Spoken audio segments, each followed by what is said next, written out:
Howdy, with this video I want to show you how to create a MLA document within Google Docs and show you how to upload it into D2L.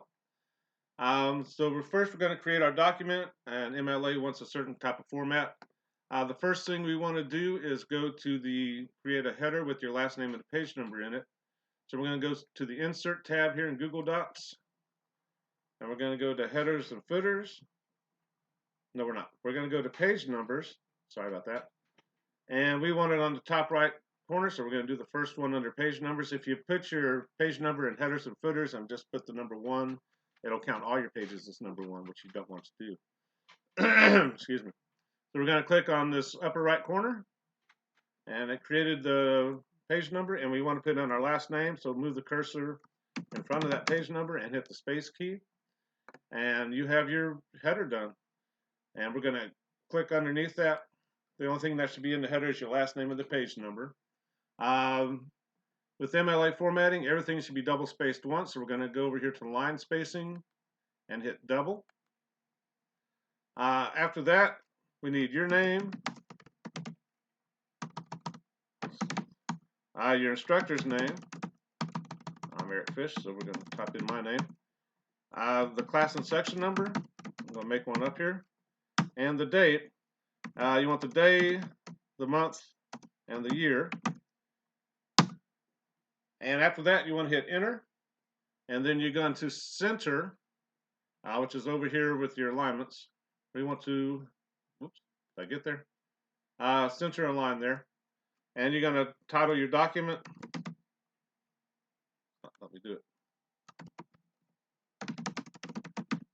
Hopefully it'll come up with something a little more original than that, but you want to hit enter and then come back and make sure you get into align left or left align here. And then you're going to tab to begin your first paragraph, and you're going to create your essay or document, whatever it's going to be there.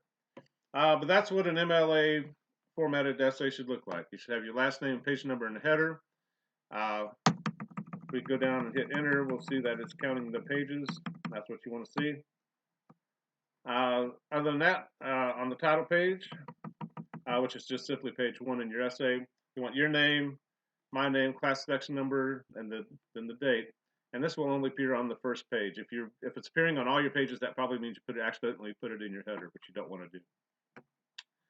In Google Docs, you're going to have to give your document a title.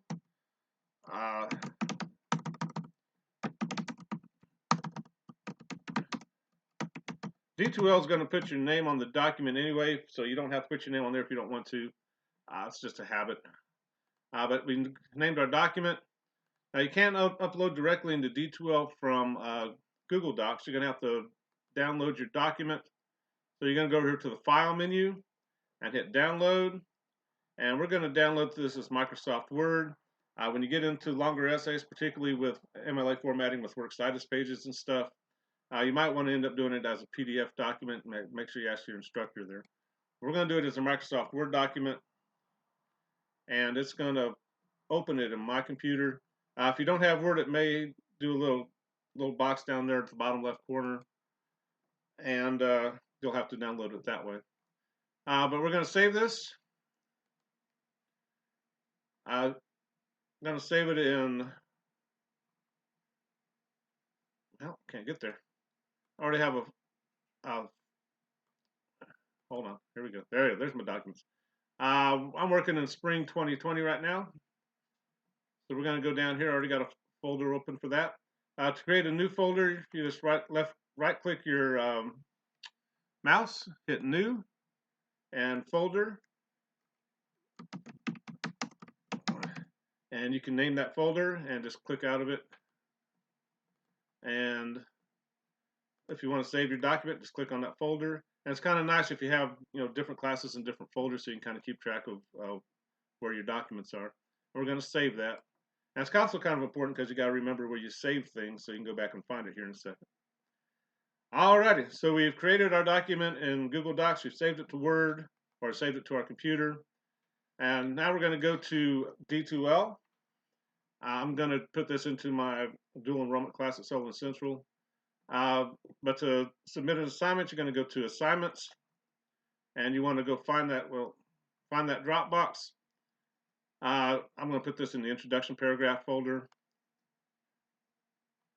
And you should get to the submit assignment page. You're going to add a file. And it's probably going to be on your computer, so we're going to click on my computer. And then you have to go find it. And that's why having the files is kind of important. We're going to go find that spring 2020 folder. There it is. We put it in newer stuff. And there's our file there. You can click on it and hit open, or you can just double click on it. But here, this is what we want to see here. We kind of see the file name. We're going to click add. Then we should get to this page here. And it's very important. If you don't hit submit, it doesn't go anywhere, and you will not have submitted your assignment. If you make a comment, be careful. A lot of instructors won't see these comments until they download everybody's submissions. So be careful. Don't put anything too important in there because, like I said, I won't get it till I download all the submissions. But we're going to hit submit. And we should get to this file submission successful page. It's a nice little page. It tells you what document you sent. If it says spaghetti recipe, you might have sent the wrong thing. It tells you which folder you put it into. You might want to double check that. If you put this in the journals folder or something, it's in the wrong place and I won't see it. It also tells you the date, time, and everything. So if I say, hey, I didn't get that assignment from you, you're going to have some confidence in saying, well, it's somewhere. And we might pull this up again and see if you got it in the right folder, or maybe something happened in D2L. It's hard to tell. It also sends you an email, which is nice. So you got a lot of proof that you submitted an assignment, and you got a backup copy in D2L, which is nice. We'll hit done, and it'll pull you back to the submission folders. I got 3 submissions because I've been doing a couple of examples like this. But you can click on that and see what you sent and when you sent it. And again, it's kind of nice. If something happens and somebody doesn't get your work, you can pull that up and say, well, I sent it, and you also have another copy there to resend it if you need to. That's how you do it. We'll talk to you later. Bye-bye.